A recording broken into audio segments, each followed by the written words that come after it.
Do you possess autism? Watch anime? Find yourself relating a little too heavy with one of the characters? Well, here's what your favorite tism-coded character says about you. You are the move along to get along type of autistic. Whether or not that's a good or bad thing, really up to you. When it comes to reading the room, you're illiterate, and your awkwardness has made you the center of attention unintentionally before.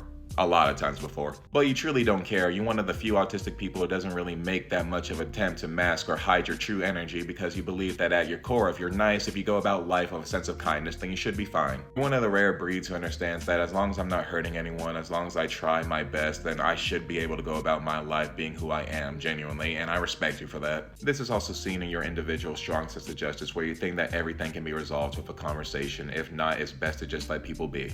Your strong sense of justice says it's not a problem until it is. We can keep it cordial, we keep it gangster, however you want to do it. The only thing that separates you from the first guy is your senses of naivety and pessimism. For the most part, you hold the same beliefs that as long as you go about life minding your own business, then you should be fine, but you have the understanding that it doesn't always work out that way. You might have developed a very short fuse or this odd sense of wisdom for someone your age. By the way, you let people know as soon as you turn off the whimsy, then absolutely nobody's laughing.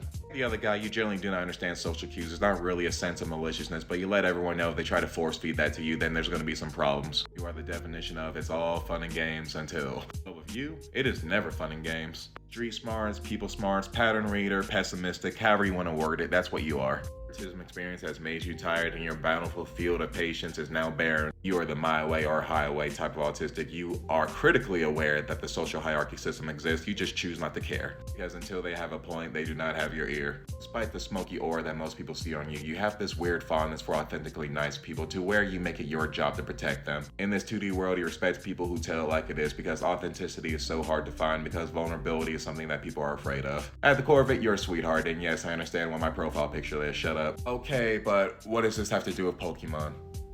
No, literally, this is just you. Reality bites, so most often than not, you are in your own little world, escapism or your special interest, or a combination of the two. You're definitely the friend people go to for a relaxed time, like not a good time, but the relaxed time. Someone who they go to just to be themselves, to unwind, just to listen. Because this person seems like they just have it together in life. They just collect their cards, they just do their thing, they just draw in their sketchbook, and they're fine. And it might be true.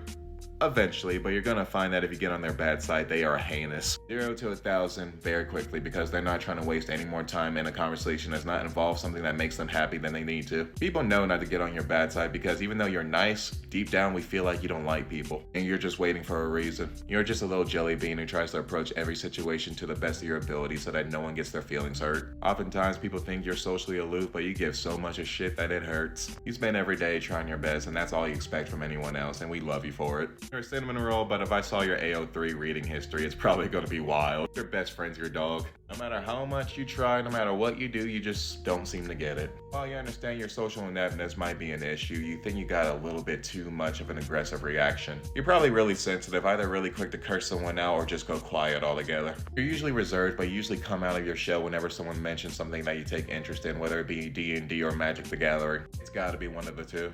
As laid back and carefree as you appear, you have the potential to be a supervillain.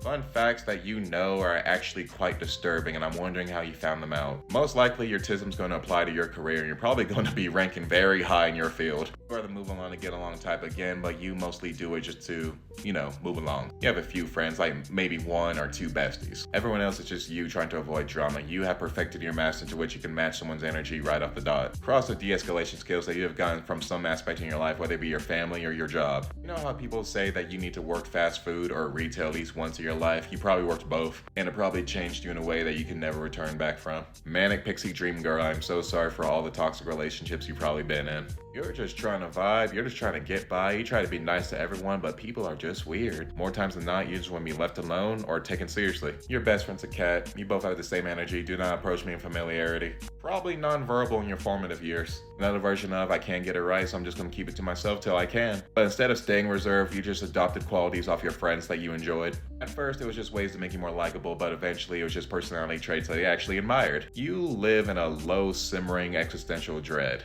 Find yourself looking around a lot, asking yourself, does anyone else see this? Anyone else hear this? Is anyone else wondering why we're here? But you don't want to stress them out, so you just try to continue vibing with the room. You try to be funny, but the moments that people laugh the most are the moments where you're actually being serious, but people think you're joking. The monotone voice affects your delivery. People pleasing autistic, and it's actually concerning. How's that religious/relationship trauma going? You have either always been diagnosed since you were born, or you are very late diagnosed and very uneducated about autism for your whole upbringing. To the point you never registered that there's really anything different about you, you're just wondering what you're doing wrong. You just had to change your approach a little bit. But despite your best efforts with masking, you've pretty much been this way your whole life. There is absolutely no one who's going to deny you're autistic. You are the my way or the highway type of autistic who thinks they are the move along and get along autistic. While a lot of autistic people have trouble maintaining long-term friendships, I feel like some of yours might have had to do with your attitude. And whether or not that's a good or bad thing, depending on the person. But you probably still call it Asperger's, so I'm going to need you to stop. And I feel like your favorite anime is Evangelion.